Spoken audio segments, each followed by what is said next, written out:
धूल उसके लिखित प्रश्न का पाठ से निम्नलिखित प्रश्नों के उत्तर 25 to 30 वर्ड्स में लिखना है। प्रश्न नंबर हमारा फर्स्ट है, धूल के बिना किसी शिशु की कल्पना क्यों नहीं की जा सकती। आंसर है, माँ और मातृभूमि स्वर्ग से भी बढ़कर है। माँ की गोद से उतरकर बच्चा मातृभूमि पर कदम रखता है। घुटनों के बल उसे चलना सिखाया जाता है, खुद भी सीखता है और फिर धूल से सनकर विविध क्रीड़ाएं करता है। शिशु का बचपन मातृभूमि में धूल से सनकर निखर उठता है और वो धूल में ही खेल करके बड़ा होता है। इसलिए धूल के बिना किसी भी शिशु की कल्पना नहीं की जा सकती, क्योंकि शरीर भी तो है ना, धूल मिट्टी से बना हुआ होता है। यह धूल ही है जो शिशु के मुंह पर पड़कर उसकी स्वाभाविक सुंदरता को उभारती है।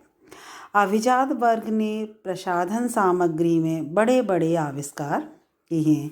जो भी मतलब सजावट की जो वस्तुएं, जो सामग्री है, उसके लिए बड़े बड़े आविष्कार किए गए हैं, किंतु शिशु के मुख पर छाई हुई वास्तविक गोधूलि की तुलना वह सामग्री सभी मूल्य नहीं रखती। मतलब जो धूल है वो एक बालक के मुंह पर जब एक रेखा बनाती है, वह उसकी सुंदरता को बढ़ाती है, ना कि कम करती है। प्रश्न नंबर सेकंड है, हमारी सभ्यता धूल से क्यों बचना चाहती है, वो धूल से हमेशा क्यों दूर रहना चाहती है। हमारी जो सभ्यता है धूल से इसलिए बचना चाहती है क्योंकि वह आसमान में अपना घर बनाना चाहती है। वो चाहती है कि धूल हमारे पास तक आए ही नहीं, धूल मिट्टी से हमें बिल्कुल गंदा ना होना पड़े। हवाई किले बनाती है। जो आज के लोग हैं, शहरी लोग हैं, वास्तविकता से वे दूर रहती हैं। जो सच्चाई है वो काल्पनिक जीवन जीना चाहते हैं, परंतु धूल के महत्व को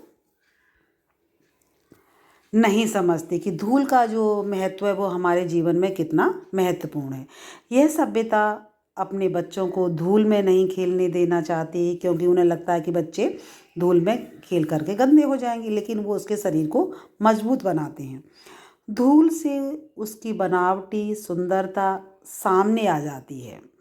मतलब जो बनावटीपन नहीं रहता, वो उसकी जो सुंदरता है वो निखर करके आती है। उसके नकली सलमे सितारे धुंधले पड़ जाएंगे। ऐसा जो नगर के लोग हैं, जो नगरीय सभ्यता है, वो इस तरह का मानती है कि उनके जो सलमी सितारे हैं वो धुंधले पड़ जाएंगे।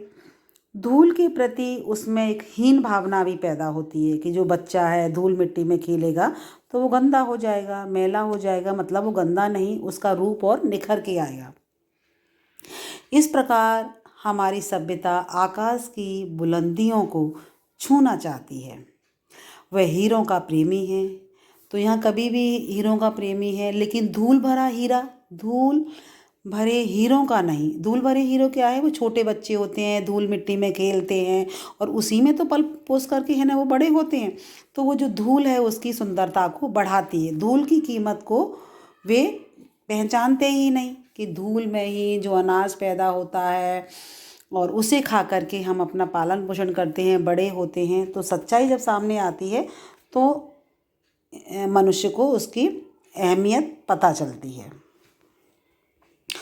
क्वेश्चन नंबर थर्ड, अखाड़े की मिट्टी की क्या विशेषता है। जो अखाड़े की मिट्टी होती है उसकी विशेषता क्या है। आंसर है, अखाड़े की जो मिट्टी है वो शरीर को मजबूत बनाती है, पहचानती है, क्योंकि शरीर भी तो मिट्टी का ही बना है। यह साधारण मिट्टी नहीं होती, इसे तेल और मट्ठे से जो लस्सी होती है उससे उसको साना जाता है, बनाया जाता है। और ये इतनी पूज्य होती है कि इसको देवताओं पर भी चढ़ाया जाता है। ऐसी मिट्टी में सन्ना परम सुख की प्राप्ति होती है, जहाँ इसके स्पर्श मात्र से ही क्या होता है, मांसपेशियां हैं जो मनुष्य की वो मजबूत होती हैं। शरीर मजबूत और व्यक्तित्व प्रभावशाली हो जाता है। जो पहलवान लोग होते हैं उसमें कुश्ती लड़ते हैं तो उससे उनका जो शरीर है वो मजबूत होता है। वही इसमें चारों खाने चित्त होने पर विश्व विजेता भी कहलाता है। उससे सुख का आभास होता है। लेखक की दृष्टि में इसके स्पर्श से वंचित होने से बढ़कर दूसरा कोई भी दुर्भाग्य नहीं है। अगर वो उस मिट्टी में नहीं सन पाता है तो यह उसके लिए बहुत बड़ा दुर्भाग्य है। प्रश्न नंबर 4 है, श्रद्धा भक्ति स्नेह की व्यंजना के लिए धूल सर्वोत्तम साधन किस प्रकार है? आंसर देख लेते हैं इसका। श्रद्धा विश्वास का प्रतीक है। जब हमारी किसी के प्रति श्रद्धा होती है, एक श्रद्धा का भाव होता है तो वहाँ एक विश्वास होता है, चाहे वो ईश्वर के प्रति है या हमारे अपने कोई बड़े हैं उनके प्रति हमारा श्रद्धा है, तो वहाँ एक विश्वास पैदा होता है। भक्ति हृदय की भावनाओं का बोध कराती है। जो भक्ति होती है वो हृदय की भावनाओं का ज्ञान कराती है। प्यार का बंधन स्नेह की भावनाओं को जोड़ता है। जहाँ प्यार होता है, प्रेम है, वहाँ आपसी प्रेम स्नेह बढ़ता है। लोग कहते हैं कि धूल के समान तुच्छ कोई नहीं है, जबकि सभी धूल को माथे से लगा करके उसके प्रति अपनी भक्ति को व्यक्त करते हैं। तो धूल हमारे लिए तुच्छ नहीं, वो बहुत ही बेशकीमती है। वीर योद्धा धूल को आँखों से लगाकर उसके प्रति अपनी श्रद्धा व्यक्त करते हैं। जो वीर पुरुष होते हैं। हमारा जो शरीर भी तो मिट्टी से बना है। इस प्रकार धूल अपने देश के प्रति श्रद्धा भक्ति और स्नेह व्यक्त करते हैं। क्या होता है कि वो उसके प्रति श्रद्धा का भाव, भक्ति का भाव और स्नेह व्यक्त करने का ये सर्वोत्तम साधन है।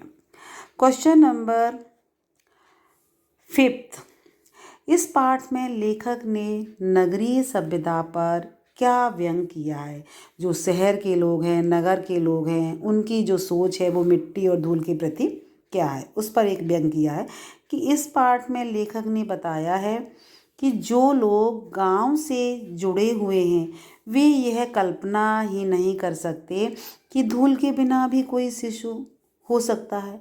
उसका तो जीवन ही, उसका तो जो मतलब खेलना कूदना सब धूल मिट्टी में ही होता है। वे धूल से सने हुए बच्चे को धूली भरे हीरे कहते हैं। वो एक जो बच्चा है धूल मिट्टी में खेल रहा है और उस मिट्टी से सना हुआ है, वो वास्तविक हीरा है हमारे लिए। और जो लोग हैं न कांच के उस टुकड़े को है न हीरा मान लेते हैं। आधुनिक नगरीय सभ्यता बच्चों को धूल में खेलने से मना भी करती है कि अगर वो धूल में खेलते हैं तो उनका शरीर खराब हो जाएगा, लेकिन ऐसा नहीं है। खेलने से मना करती है। नगर में लोग कृत्रिम वातावरण में जीने पर विवश हो जाते हैं। वो मतलब क्या होता है कि जो नगर के शहर के लोग हैं वो बनावटीपन में जीते हैं। नगर की सभ्यता को बनावटी, नकली और चकाचौंध भरी कहा गया है। यहाँ लोगों को कांच के जो हीरे ही प्यारे लगते हैं। वो वास्तविक हीरा है, जो छोटा बच्चा है धूल मिट्टी से सना हुआ है, वो वास्तविक हीरा है, लेकिन उसे वे वास्तविक हीरा नहीं मानते। नगरीय सभ्यता में गोधूली का महत्व नहीं होता। जो नगर में गोधूली कहाँ से आई? गोधूली कहाँ से आती है? गोधूली होती है ग्रामीण परिवेश का यह एक अलंकार है। गांव में जो धूल होती है शाम संध्या के समय जो गायें आती हैं उनके खुर से जो धूल होती है, नगरों में धूल धक्कड़ तो होती ही नहीं, गोधूली कहाँ से आएगी? अब खा पाठ से निम्नलिखित प्रश्नों के 50 से 60 वर्ड्स वाले शब्द वाले प्रश्नों के आंसर। पहला प्रश्न है, लेखक ने बाल कृष्ण के मुख पर छाई गोधूली को क्यों श्रेष्ठ कहा है? आंसर है इसका, लेखक बाल कृष्ण के मुख पर छाई गोधूली को इसलिए श्रेष्ठ मानता है क्योंकि वह धूल उनके सौंदर्य को कई गुना बढ़ा देती है, उसकी सुंदरता को निखारती है, ना कि कम करती है। कृत्रिम प्रसाधन सामग्री, जो बनावटी लिए हुए जो सजावट के सामान होते हैं, सामग्री होती है, वो निरर्थकता को प्रकट करती किया गया है उसे। फूलों के ऊपर रेणु उनकी शोभा को बढ़ाती है। जब फूलों के ऊपर भी जो है ना धूल उसकी रेखा बना देती है, वही शिशु के मुंह पर उसकी स्वाभाविक पवित्रता को भी निखार देती है। वो उसकी सुंदरता को बढ़ाती है, उसकी पवित्रता को निखारती है। सौंदर्य प्रसाधन उसे इतनी सुंदरता प्रदान नहीं करते जितनी धूल करती है। सौंदर्य प्रसाधन तो साइड इफ़ेक्ट भी कर सकते हैं, वो गलत इफ़ेक्ट भी डाल सकते हैं, लेकिन धूल क्या करती है, वो उसकी सुंदरता को बढ़ाती है। इसलिए लेखक ने धूल के बिना किसी शिशु की कल्पना वह कर ही नहीं सकता।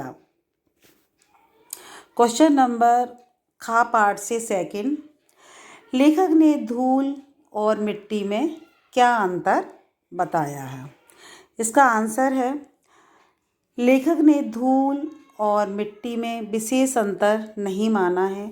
उसके अनुसार धूल और मिट्टी में उतना ही अंतर है जितना शब्द और रस में, देह और प्राण में, अथवा चांद और चांदनी में थोड़ा सा अंतर है, लेस मात्र। जिस प्रकार ये अलग अलग होते हुए भी एक हैं, उसी प्रकार तो धूल और मिट्टी अलग अलग नाम होकर भी तो एक ही है। मिट्टी की आभा का नाम ही तो धूल है, उसकी जो चमक है वही तो उसकी धूल है। मिट्टी के रंग रूप की जो पहचान है उसकी धूल से होती है। जीवन के सभी अनिवार्य सार तत्व मिट्टी में ही तो मिलते हैं। जिन फूलों को हम अपनी प्रिय वस्तुओं का उपमान मानते हैं, वे सब मिट्टी की ही तो उपज है। रूप, रस, गंध, स्पर्श, इन्हें मिट्टी की देन माना जा सकता है। जो रूप है, उस रस है, जो गंध है, सुगंध है, वो भी तो मिट्टी की ही देन है। मिट्टी में जब चमक उत्पन्न होती है तो वह धूल की पवित्र रूप ले लेती है। वो धूल जो है वो उसका पवित्र रूप ले लेती है। यही धूल हमारी संस्कृति की पहचान है, वो हमारी भारतीय संस्कृति की पहचान है। क्वेश्चन नंबर थर्ड, ग्रामीण परिवेश में प्रकृति धूल के कौन कौन से सुंदर चित्र प्रस्तुत करती है? ग्रामीण परिवेश में प्रकृति धूल के अनगिनत सुंदर चित्र प्रस्तुत करती है। कौन कौन से चित्र हैं, आइए देखते हैं। ग्रामीण परिवेश में पले बड़े बच्चे धूल से सने दिखाई देते हैं। ये धूल उनके मुख पर उनकी सहज पवित्रता को निखार देती है, सुंदरता को बढ़ा देती है। गांव के अखाड़ों में भी तो धूल का प्रभाव दिखाई देता है। जहाँ अखाड़े होते हैं, लोग वहाँ कुश्ती लड़ते हैं, यहाँ की मिट्टी तेल और मट्ठे से जो लस्सी होती है उससे सनी हुई होती है, जिसे देवता पर भी चढ़ाया जाता है, वो पूज्य मानी जाती है। ग्रामीण परिवेश में संध्या के समय जंगल से लौटते हुए गांव के खुरों से उठती हुई धूल जो होती है वो गोधूली की पवित्रता को प्रमाणित करती है। सूर्यास्त के उपरांत बैलगाड़ी के निकल जाने के बाद उसके पीछे उड़ने वाली जो धूल रुई के बादल के समान दिखाई देती है, या ऐरावत हाथियों के नक्षत्र पथ की भांति जहाँ की तहाँ स्थिर रह जाती है। हाथी चांदनी रात में मेले जाने वाली गाड़ियों के पीछे जो कवि की कल्पना उड़ती चलती है, वह शिशु के मुंह पर धूल की पंखड़ियों के समान सौंदर्य बनकर छा जाती है।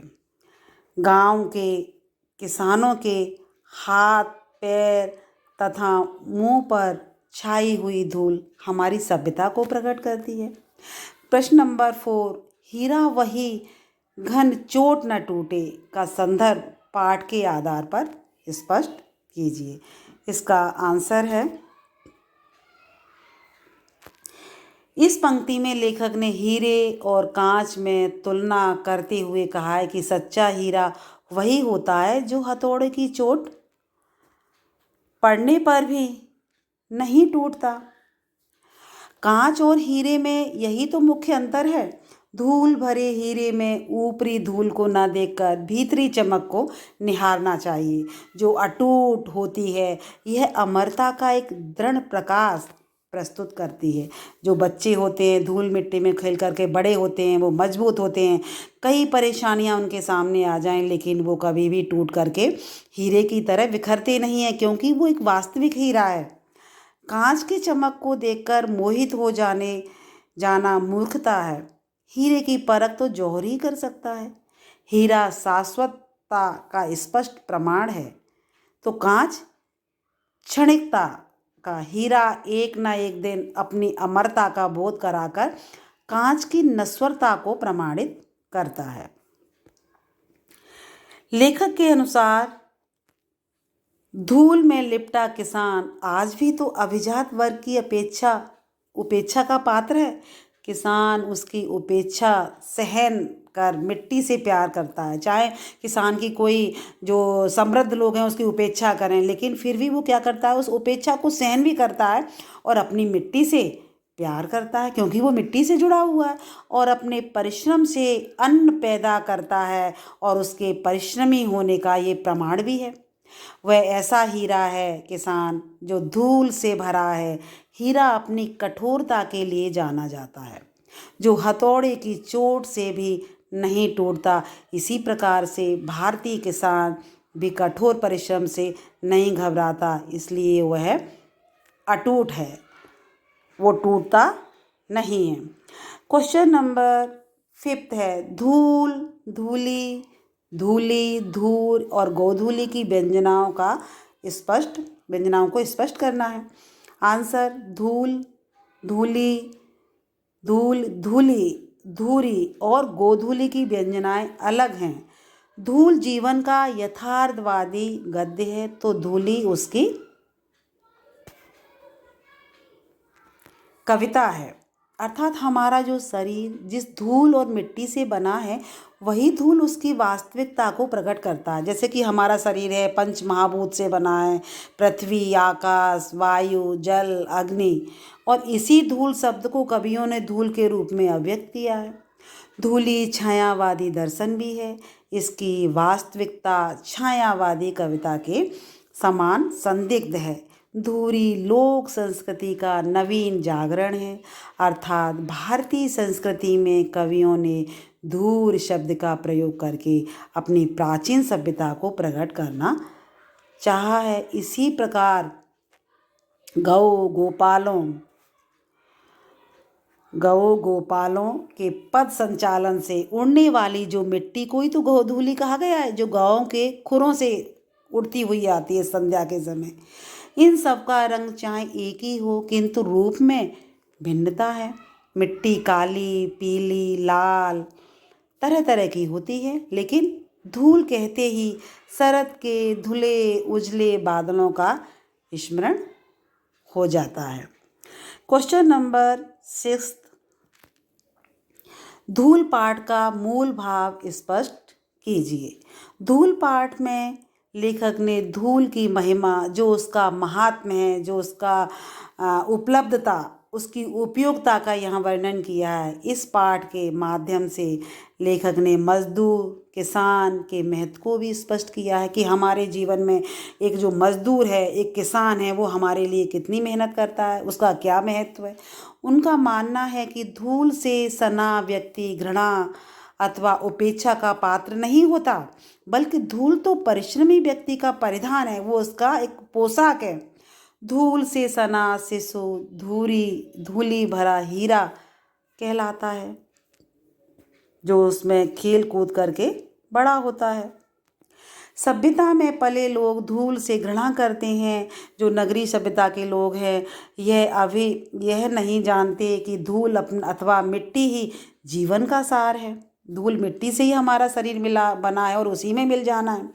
मिट्टी में ही सब पदार्थ उत्पन्न होते हैं, चाहे वो गरीब है अमीर है, उसी मिट्टी में पैदा हुए अन्न को खाते हैं और सबको उस मिट्टी में ही मिलना है। किसी का पता नहीं चलता कि ये धनाढ्य वर्ग है या ये गरीब व्यक्ति है, उसी मिट्टी में मिल जाना है।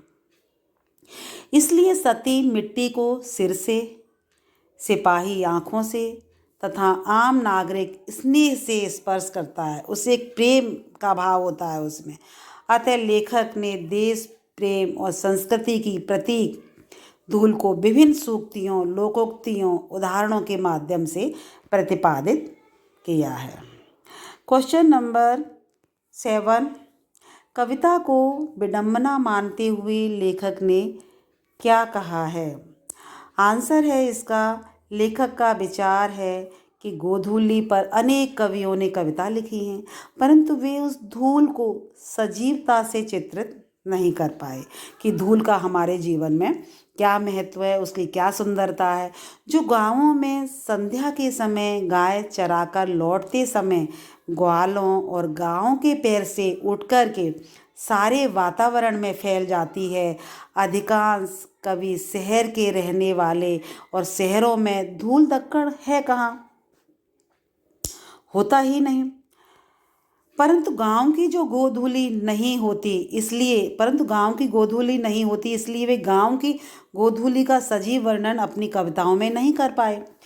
मतलब जो गांव की गोधूली है, जो गांव के खुरों से और गोपालों के पैरों से उठती है, उसका सुंदर वर्णन तो कर ही नहीं पाए कवि। हिंदी कविता की सबसे सुंदर पंक्ति है, जिसके कारण धूल भरे हीरे परंतु फिर भी विडंबना यह है कि कवियों की जो लेखनी है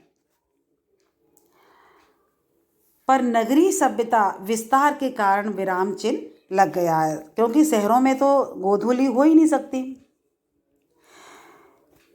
गा पाठ निम्नलिखित का आशय स्पष्ट कीजिए। ये आशय स्पष्ट है। उसका प्रश्न फर्स्ट है, फूल के ऊपर जो रेणु उसका श्रृंगार बनती है, वही धूल शिशु के मुंह पर उसकी सहज पार्थिवता को निखार देती है। आंसर है, इस पंक्ति के माध्यम से लेखक यह कहना चाहता है कि शिशु धूल मिट्टी से सना हुआ ही अच्छा लगता है, उसी में वो बड़ा होता है, वो उसकी सुंदरता को निखारती है मिट्टी। धूल के बिना किसी शिशु की कल्पना नहीं की जा सकती। इस प्रकार धूल से सने शिशु को धूल भरे हीरे कहा जाता है। जैसे फूल के ऊपर पड़े हुए धूल के कण उसकी शोभा को बढ़ा देते हैं, वैसे ही शिशु के मुख पर पड़ी हुई धूल उसके सहज स्वरूप को और भी निखार देती है। उस समय बड़ी बड़ी खोजों से उपलब्ध किसी भी कृत्रिम प्रसाधन, जो बनावटी प्रसाधन सामग्री की आवश्यकता नहीं होती। अर्थात मिट्टी यदि विविध आकार देती है तो धूल मुख की कांति शोभायमान करती है, जीवन कर्मशील हो उठता है और वो अपने कर्म में रत हो जाता है। इसलिए वह धूल को व्यर्थ नहीं मानता और उसे वो अपनी एक सुंदरता, एक प्रसाधन सामग्री मानता है। क्वेश्चन नंबर 2 है गा पाठ से, धन्य धन्य वे हैं नर मेले, जो करत गात कनिया लगाए धूर ऐसे लरिकान की। लेखक इन पंक्तियों के द्वारा क्या कहना चाहता है? आंसर देखते हैं। इस पंक्ति के द्वारा लेखक यह कहना चाहता है कि धूल से सने बच्चे को गोद में उठाने वाला व्यक्ति धन्य है, जो अपने शरीर से धूल को स्पर्श करते हैं, चाहे यह धूल उन बच्चों के माध्यम से उन्हें स्पर्श करा करती हो जिन्हें वह गोद में उठाए रहते हो। और लेखक ने धूल की जो उपयोगिता और महिमा का जो वर्णन यहाँ किया है, ग्रामीण वातावरण में पले बड़े बच्चों को यहाँ धन्य कहा गया है, क्योंकि इनका बचपन तो गांव के गलियारों की धूल में ही बीता है। वो धूल में ही पल बढ़ कर के बड़े हुए हैं। उनके कर्ता पिता भी धन्य हैं, उनके जो कर्ता पिता भी धन्य माने गए हैं, जो धूसरित अपने शिशु को अंक से लिपटा लेते हैं, गोद में ले लेते हैं। उन्हें धूल से कोई नफरत नहीं करते और ना उस धूल भरे हीरे अपने बच्चे से। फलस्वरूप वह एक पवित्र धूल उनके शरीर को पवित्र कर देती है। इसलिए कवि ने उन्हें धूल भरे हीरे कह करके संबोधित किया है। जो बच्चे धूल मिट्टी में खेलते हैं वे धूल भरे हीरे ही वास्तव में होते हैं। क्वेश्चन नंबर थर्ड है, मिट्टी और धूल में अंतर है, लेकिन उतना ही जितना शब्द और रस में, देह और प्राण में, चांद और चांदनी में। आंसर है, शरीर अगर मिट्टी है तो आत्मा उसका सार तत्व है। मिट्टी शरीर को विभिन्न आकार देती है, तो धूल जीवन की स्वाभाविकता को बनाए रखती है। जो शरीर है, अगर शरीर जो हमारा मिट्टी है तो आत्मा क्या है, उसका सार तत्व है। जिस प्रकार शब्द में रस नेत होता है, देह में प्राण है, शरीर में जो प्राण है, और चंद्रमा में चांदनी का वास होता है, जहाँ तब चांद होगा तभी तो चांदनी होगी, उन्हें एक दूसरे से अलग नहीं किया जा सकता। और उसी प्रकार धूल और मिट्टी दोनों एक ही तो हैं। जहाँ चांद है वहाँ चांदनी है, जहाँ धूल है वहाँ मिट्टी है। मिट्टी के रंग रूप की पहचान धूली से होती है। धूल जीवन की सरलता और भोलेपन को बनाए रखती है।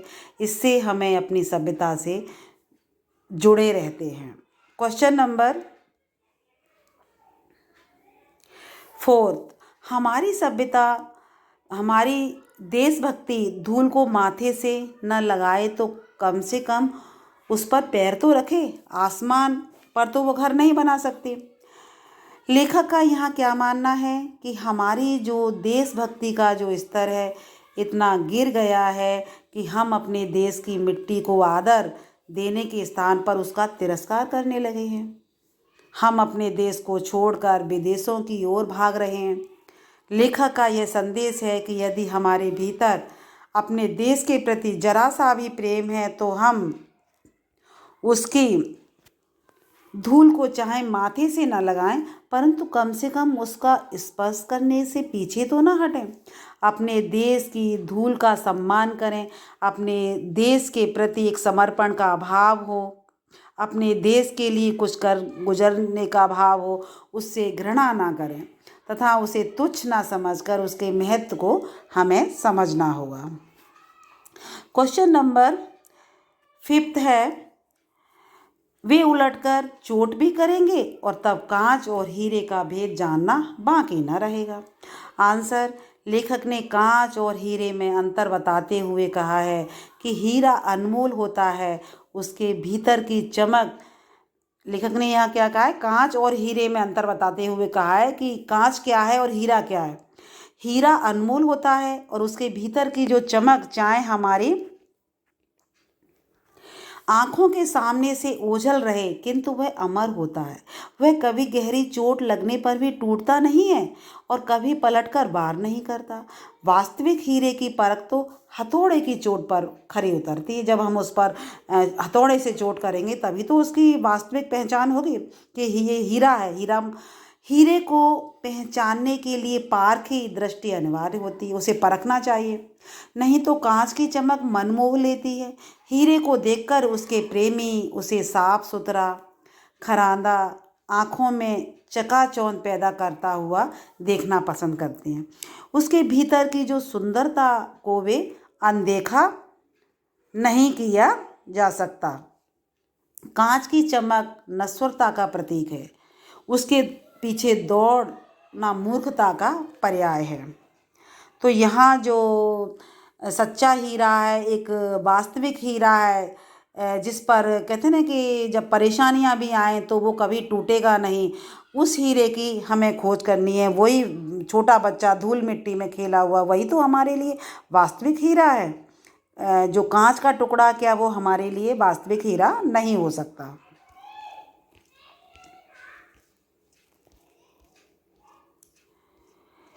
ये आपके आशय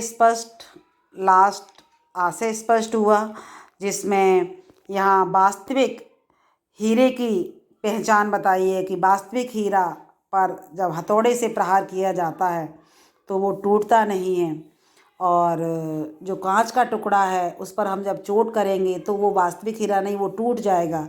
जो एक बच्चा है मिट्टी और धूल में खेल करके बड़ा हुआ है, उसका शरीर मजबूत है और वो परेशानियों के आने पर कभी भी पीछे नहीं हटेगा, उसका दृढ़ निश्चय करके एक साहस के साथ उसका मुकाबला करेगा, वही हमारे लिए वास्तविक हीरा है। तो हम यहाँ पर हमने लिखित का पार्ट और लिखित खा पार्ट के लॉन्ग क्वेश्चनों के जो क्वेश्चन थे उनके आंसर देखे, आशय स्पष्ट को देखा और आपको ये इजीली समझ में आ गए होंगे। धन्यवाद।